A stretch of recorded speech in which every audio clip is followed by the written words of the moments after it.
जय श्री राम दोस्तों। और 15 स्केच मेरे हो चुके हैं और 15वां वीडियो में बना रहा हूँ। इस वीडियो में पिता की एक आज्ञा से भगवान राम वन में जाने के लिए तैयार हो गए। और उनके साथ देखो, भाई हो तो ऐसा, भगवान राम के साथ जो लक्ष्मण जी हैं तो उनके साथ गए। हर सुख में भी साथ होता है भाई, दुख में भी साथ होता है। आज के टाइम सिर्फ सुख में साथ होता है भाई, दुख में साथ नहीं होता है। क्योंकि सिर्फ आज के टाइम स्वार्थ की दुनिया है। हर इंसान को पैसा चाहिए, जहाँ स्वार्थ नहीं है, भाई भाई का नहीं है। माँ बाप माँ बेटे में है, या बाप बेटे में है, या भाई भाई, सारे रिश्ते आजकल स्वार्थ के रह गए। सब एक दूसरे से कुछ न कुछ स्वार्थ रखते हैं। और जहाँ स्वार्थ खत्म, माँ बाप से स्वार्थ खत्म हो गया तो बच्चा अलग, भाई से स्वार्थ खत्म हो गया तो अलग। और यहाँ तक कि पति पत्नी में भी अगर ये किसी प्रकार से कोई ऐसा स्वार्थ नहीं हल हो रहा है तो पति से अलग, और पत्नी अलग है तो फिर पति भी अलग है। तो इस तरह चल रहा है। जबकि माता सीता, जब पता था कि भाई 14 साल वनवास में जीना पड़ेगा और कितनी मुसीबतों का सामना करना पड़ेगा, तब भी माता सीता तुरंत तैयार हो गई कि भाई नहीं, मैं पति के साथ जाऊंगा, सुख में पति के साथ, दुख में पति के साथ। उसी तरह से एक भाई किसे कहते हैं, लक्ष्मण जी से सीखना चाहिए। भाई किसे कहते हैं, भरत जी से सीखना चाहिए। भाई किसे कहते हैं, शत्रुघ्न से सीखना चाहिए। क्योंकि मैं यही कहता हूँ कि रामायण जी में हर आदर्श है, हर समस्या का हल है, हर चीज़ है जो कि आज के समाज में भूल रहे हैं हम लोग। और जिस तरह से राम जी ने तुरंत वन जाने के लिए आज्ञा, पिताजी का सर नीचे नहीं हो, उसके लिए उन्होंने पूरा 14 वर्ष वनवास भुगतने के लिए तैयार हो गए हैं। और कहते हैं कि अगर हम ये सोच लेंगे भगवान विष्णु का अवतार नहीं है, एक मिनट के लिए सोच लेते हैं, तो जो कि पिता के लिए इतना बड़ा बलिदान दिया, ये मान के चलो, उसके बाद वो भगवान बन गए। इतना बड़ा त्याग किया, जो त्याग करता है, जो सच कर्म में चलता है, उसका मान भगवान बढ़ाते हैं। और राम ने तो बहुत बड़ा किया था, वो तो साक्षात भगवान थे ही। पर अगर आप ये कहो कि भाई दशरथ जी के एक वचन के लिए वन चले गए, उसके कारण भगवान बन गए, ये भी सही है। क्योंकि जो सच्चे रास्ते पे चलता है, एक न एक दिन भगवान उसका साथ देता है। और भगवान श्री राम का भी साथ दिया।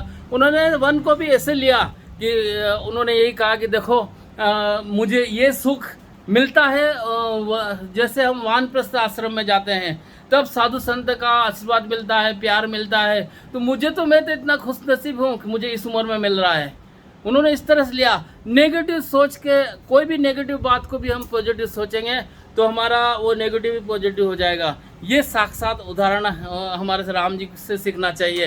कोई गलत बात ज़िंदगी में आ रही है तो हम उसको पॉजिटिव में ले लें, पॉजिटिव हिसाब से ले लें। कोई अगर प्रॉब्लम आ रही तो ये सोचें कि भगवान ने हमको इससे निपटने के लिए ये प्रॉब्लम खड़ी की है, भगवान इस लायक समझते हैं हमको, इसलिए हम इस प्रॉब्लम का सही साथ हल करेंगे। और सही इसको जो नेगेटिव प्रॉब्लम है उसको हल करेंगे और उसको पॉजिटिव में बदल देंगे। ये शिक्षा हमको रामायण जी से मिलती है।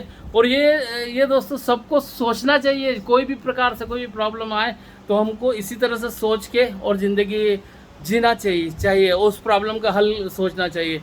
अब मैं दिखाता हूँ जब भगवान वन के लिए रवाना होते हैं तो क्या सीन रहा होगा। कई लोग तो रास्ते में लौट रहे हैं, कई लोग हाथ जोड़ रहे हैं, कई लोग रो रहे हैं, कसमें दे रहे हैं, कैसे भी करके राम जी रुक जाए। इतना प्यार जो करती थी प्रजा, और जिसके राजा राजकुमार राम जैसे हो, प्रजा क्यों नहीं प्यार करेगी। जिसके राजकुमार भगवान हो वो प्रजा क्यों नहीं प्यार करेगी। उनको तो ऐसा लग रहा था कि हमारे शरीर से प्राण जा रहे हैं, राम नहीं जा रहे हैं, हमारे शरीर से प्राण जा रहे हैं। और इसी दुख के साथ उन्होंने जबरदस्ती राम जी गए, क्योंकि वो किसी भी कंडीशन में जा नहीं सकते थे। तो उनको जैसे कि समझो धक्के दे देंगे जगह की, इतनी भीड़, इतना। वह अगर मैं सोचता हूँ, उस सीन को देखता हूँ और उस सीन को मैं इमेजिन करता हूँ तो ये है कि भाई रथ निकलने की जगह नहीं थी। ये स्केच में शायद मैं पूरा नहीं कर पाया हूँ, पर अपने विचारों में बताता हूँ कि रथ निकलने की जगह नहीं थी, उनको हाथ पकड़ पकड़ के लोगों को अलग किया और जैसे तैसे उन्होंने रथ को अपने अयोध्या से बाहर निकाला है। तो अब मैं दिखाने वाला हूँ वो स्केच कि जो वनगमन उन्होंने किया है।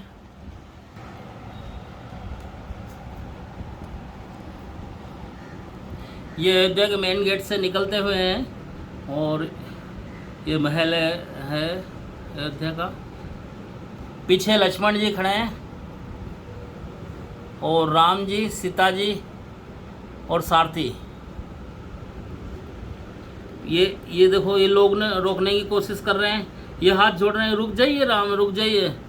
हर हर जो प्रजावासी है, जो कि उनकी प्रजा थी, वो हर तरह से कोशिश कर रहे थे कि आप रुक जाइए, रुक जाइए।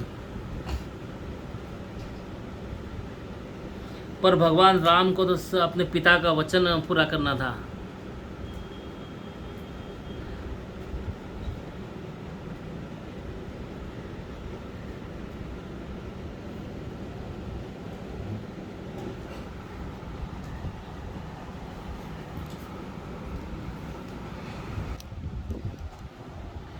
तो दोस्तों ये 15वां स्केच है मेरा और कोशिश कर रहा हूँ बहुत, जितना जल्दी हो सकता है उतना जल्दी करूँ। और वैसे मैं एक बात आपको बता दूँ कि मैंने 19 स्केच बना लिए, वीडियो सिर्फ 15वां बन रहा है। अब जो कि स्केच होगा वो लाइव होगा, आपके सामने होगा किस तरह से स्केच होता है। क्योंकि कई लोगों के दिमाग में हो सकता है कि भाई ट्रेस उतारी हो या कहीं से आइडिया लिया हो, तो मैं कहीं से आइडिया नहीं ले रहा हूँ, अपने मन से, अपने दिल से, अपने जो ख्यालों ख्वाबों से जो मेरे मन में आ रहा है वो मैं स्केच करके और स्केच कर रहा हूँ। और कोशिश करूँगा कि पेंटिंग हनुमान जी अच्छे से बनवाए, आज तक नहीं बन सकी ऐसी पेंटिंग बनवाए, ऐसा कोई उदाहरण बने। सनातन धर्म के लिए प्रचार प्रसार में मेरा एक छोटा सा योगदान है। भगवान श्री राम के चरणों में श्रद्धा सुमन मेरा है ये, और उनके चरणों में अर्पित है, और मैं बहुत जल्दी ही इसको पूरा करने की कोशिश करूँगा। दोस्तों मेरे अगर चैनल पे आप नए हैं, पहली बार देख रहे हैं, तो ज़्यादा से ज़्यादा शेयर करें, लाइक करें और बेल आइकन को ज़रूर दबाएं। और जय हिंदू राष्ट्र, जय सनातन धर्म, जय हिंद। दोस्तों मिलते हैं 16वें वीडियो